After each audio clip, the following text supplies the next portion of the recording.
no man can intimidate them. So the reason encounters define ministry and the accuracy of a minister is because it is only by encounter that the standard of God can be shown to you. And if you don't see the standard of God again and again, you will drift into error. You will not know.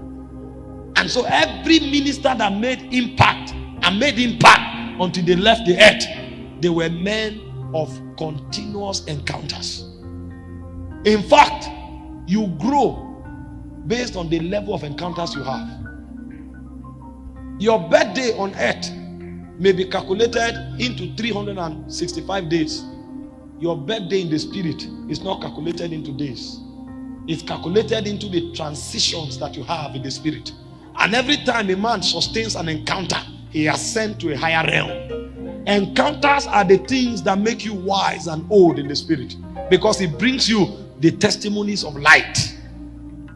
Our world is not accurate anymore because men don't have encounters again. This is why you see a lot of fraternity, human connection. Because when you see that you are no longer having an encounter to command authority from the realm of God, you will need to stand with somebody else that look relevant, so that you can draw relevance from that person. In the days when encounters were common, men could decide to separate themselves and be in the wilderness until their day of showing forth. They didn't derive value from other men. They derived value from the encounters that they had. And so when John came from the wilderness, the Bible said he was the voice crying in the wilderness. He could look at all the Pharisees and call them brood of vipers. He didn't need human association to build relevance, because he was standing with God. Did you read about Elijah? He said, before God whom I stand, there shall be no rain or dew. He was not connected to the band of prophet. And I'm not saying there's anything wrong with unity. When the church gets mature, unity becomes one of the signs that we have attained maturity. But it is not fraternity in the flesh for self-preservation. It is a corporate existence for kingdom authority. Are we together? Encounters, when they are withdrawn, ministers become inaccurate. Because only by encounter can you see the perspective of God. If I ask you today, when was the last time you had an encounter? You'll be shocked. This is why you are now affording to drift into error. This is why strange doctrines are beginning to make sense to you. Because the doctrine are based on human perception, not based on kingdom alignment. That's why you can hear something that is not consistent with God's nature and you cannot discern it. Because it's been long you encountered God. And so the realm of God has become alien to you. Anything that looks reasonable, you will accept it. Because encounters are dry. Encounters are gone. When encounters are gone, men lose their stand with God. I spoke to you about Saul yesterday. He was killing the church, plundering the church. In Acts chapter 9 verse 4 and 5, as he was going to Damascus, Jesus appeared to him. Immediately he turned around. But he didn't stop there. Paul continued to have those encounters. He said, the gospel that I preach, he said, I was not taught of any man. While he was in Arabia, Christ appeared to him. He said God himself taught him that gospel. And many times you see that the decisions Paul took in his ministry were products of encounters. At one point the Bible said he wanted to go to Bithynia to preach the gospel. Is it okay to preach the gospel? Is it okay to go to all the ends of the earth? Yes. But God didn't send you to everywhere.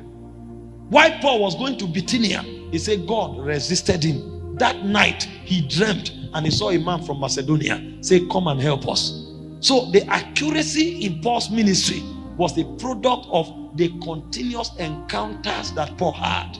The reason ministers drift into error is because they lose encounters. So they substitute stories for encounters.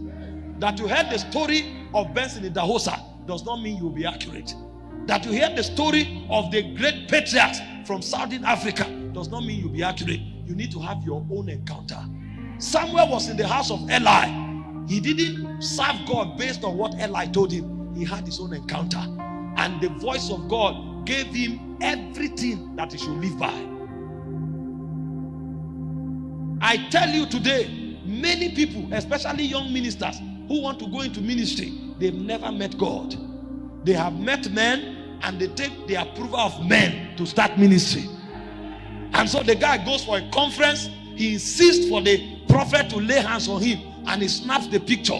He enlarges the picture and puts in his office, so that anybody who sees it, we know that this major prophet laid hands on him. Have you met God?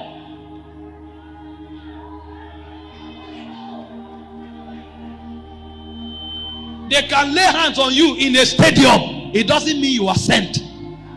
It's not men that send men. It's God that sends men. Because when God sends you, he gives you a divine mandate. Jeremiah was the son of a priest. He would have become a priest, and that would have been a dislocation from destiny. It was encounter that revealed to him that although your father is a priest, you are not a priest, you are a prophet. And he was not just called a prophet. The kind of prophet he was told him. You are not a prophet after the order of Moses. You are not a prophet after the order of Samuel. You are a prophet that should uproot and plant. Specificity was granted on the mountain of encounters. Because there are no encounters, that's why you have competitions. Because this guy is gathering 10,000 people in his service. You will rent all the billboards. You will promote all your messages online. You will do everything because you think you are relevant based on the size of your congregation. If only you had an encounter, you would have known that that man is called to a crowd. You are called to raise warriors, and you cannot raise warriors out of a crowd. You may be able to raise only 50 warriors in 10 years. Your ministries are different. That man may have 1 million babies because God called him as a shepherd to provide covering to babes. You are not called for babes, you are called for warriors. Your congregation may be 50, but one man from your congregation may be equivalent to 1,000. So those 50 men are 50,000 in the eyes of God. If you don't have an encounter, you will be dislocated from destiny. You want to do what somebody else is doing. That one minister is traveling every day does not mean those who travel are those who are approved of God. Issachar will prosper in his travels. Zebulun will prosper in the tent. So why some people are traveling every day, some should reject invitations. Because their ministry is to sit on people so that they mature. Somebody else's ministry is to travel and set men on fire. If you don't have encounter, you'll be dislocated from your destiny. That's why you find men lying. Because one preacher built a 10,000 seater auditorium, you too must build one. Meanwhile, God didn't call you to build an ultra-modern auditorium. God called you to raise ultra-modern warriors. And so while one is building structures, which is beautiful, you build men. The glory of your ministry is different, but it will take an encounter to know. Because one prophet showed up and called the name of somebody's son and called the name of his daughter. Everybody now wants to call people's names and phone numbers. And then when you can no longer do it, you now go on Facebook and copy people's details. And you too will come to church and say, you look at somebody's face, it resembles what you saw on Facebook. You now call him and begin to do caricature. Some churches today, when you come, they say fill your name outside and where you are coming from. When you fill your name, usher will quickly go to the back, copy the name, go and check you out on Facebook, get your details, your occupation. Maybe on Facebook, they see you as a doctor. He will come back and call the name. I'm hearing Mofolenga. Who is that? And then you come out, they say, I'm seeing you are a doctor in the spirit. You are not in any spirit. You are on Facebook.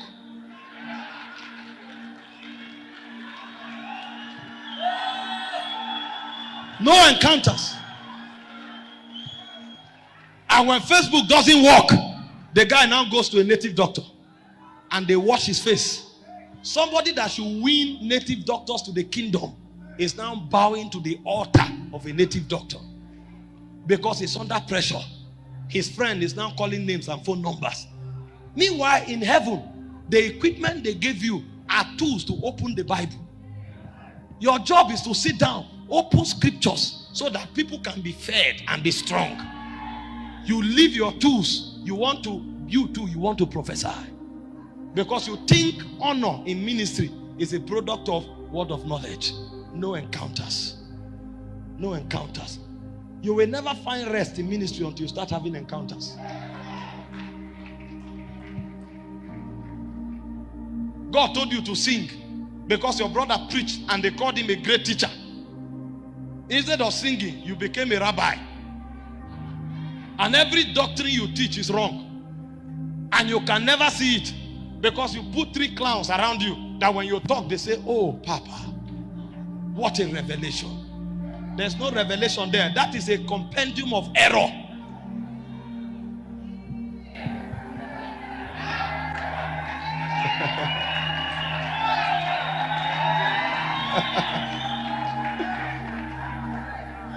You find some people, because somebody has prayed for a cripple, he walked. They come for a meeting. People are not yet healed. They are lifting clutches so that it will appear online. The reason we have many fraudsters is because there are no encounters. I read about Billy Graham. Billy Graham was filling stadia, not 1, not 2, not 3, consistently without miracles. It's not miracles that pack out stadium. It is obeying what God told you to do. Billy Graham was not preaching heavy revelations. He was only preaching the cross. The last crusade he organized, there were people in 18 stadia. 18. People filled stadiums that he was not in. They were watching on screen. In 18 different nations, stadia packed. A man who was not raising cripples. In fact, on one of his crusades, a deaf ear opened, and his people were excited because he operated in the days of men like Orokpo. And so they came excitedly and said, we too, the miracles have started. They wanted to take the testimony by all means. He called it a distraction. Because they were not taking the testimony to glorify God. They were taking the testimony so that people will know that in Billy Graham's ministry too, there are signs and wonders. The man knew God called him to win souls to the kingdom. He stayed there. And there is no American preacher that have risen that was honored like Billy Graham. With the likes of William Branham, that operated in word of knowledge like a god. The likes of Orokpo that healed everything that was sickness. None of them was as honored as Billy Graham. He was numbered 55 times in the US Time magazine as one of the most 55 times. When he died, they placed him where they placed the corpse of American president that died in office. They gave him a national burial. Both in kingdom and in the world honored him. No miracles, but he had integrity. He had enough encounters with God to only do what God asked him to do. Today, ministers are killing themselves. The greatest battle in church is not from the world to the church, it's within the church. Because a house divided against itself cannot stand. The devil knows.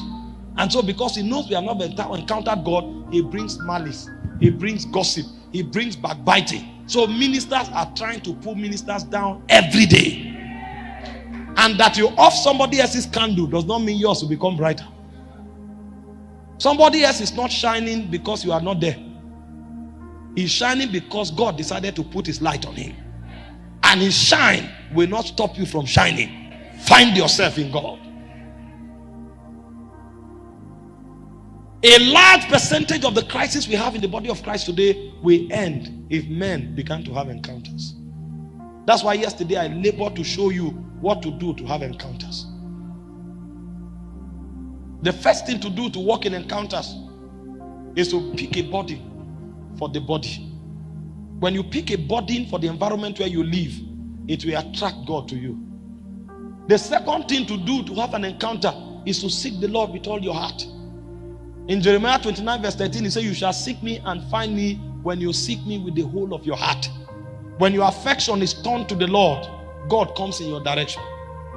The third thing to do to find encounters is to stand in the presence. That is the capacity for prayer and priesthood. If you don't have priesthood, you can never have encounters. And the fourth thing to do to walk in encounters is to perpetually serve. Those who serve have encounters naturally. Daniel was in the temple. Samuel was in the temple when God encountered him. Service provokes encounters. So you want encounters? You want to be accurate.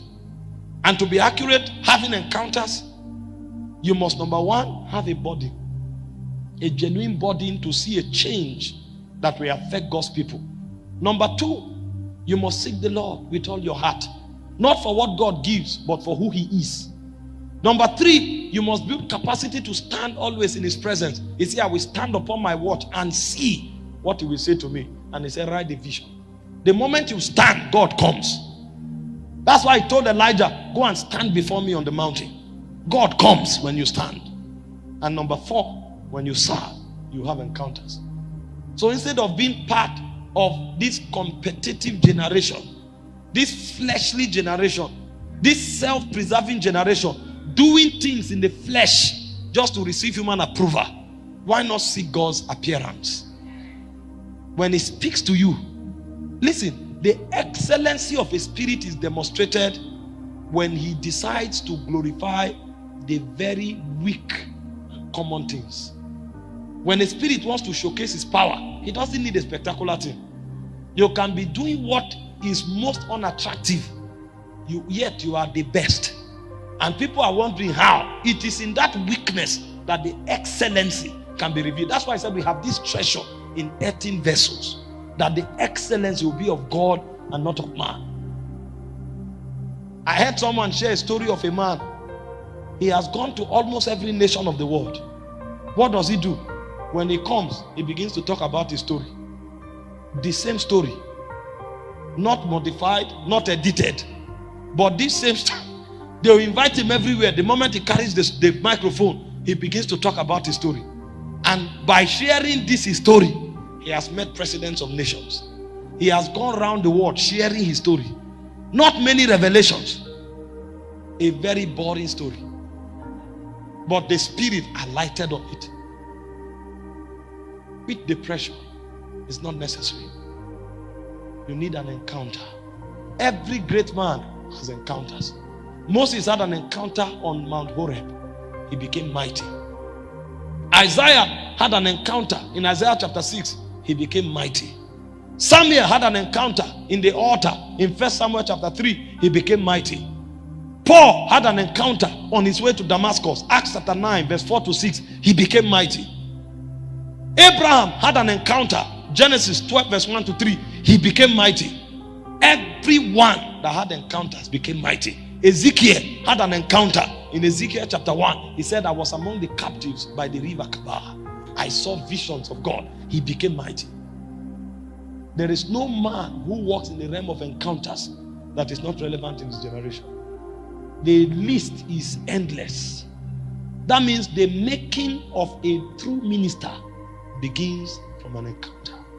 Because when you have an encounter, 4 things will happen. Number 1, your mandate will be given to you. You say, go to Egypt. Tell Pharaoh, let my people go that they may serve me. You don't have a mandate until you have an encounter. Number 2, when you have an encounter, your empowerment will be granted. The rod of Moses became the rod of God. He said, put that rod you are carrying on the floor. He dropped it and it turned to a serpent. He said, take it by the tail. He took it and it became a rod. He said, put your hand in between your body. He put his hand, bring it out, it was leprous. Put it back, he put it, he brought it out, it became normal. It was his hand until an encounter came. It was his rod until an encounter came. Pour the water you have on the floor, it became blood. He said, when you go, show them these signs. The reason you find people doing manipulations is because there are no encounters. When God encounters you, even your words can become a weapon. When you talk, the heart of kings will quake. When you talk, nations will bow. Because an encounter converts your humanity to divinity. Number 3, when you have an encounter, the third thing that happens to you is that your security and insurance is guaranteed. The reason you find people being priests is because there are no encounters. Find a man who carries encounters. Nothing can take him down. I keep telling young people, we are in a social media age. Social media is very important because it is an amplifier.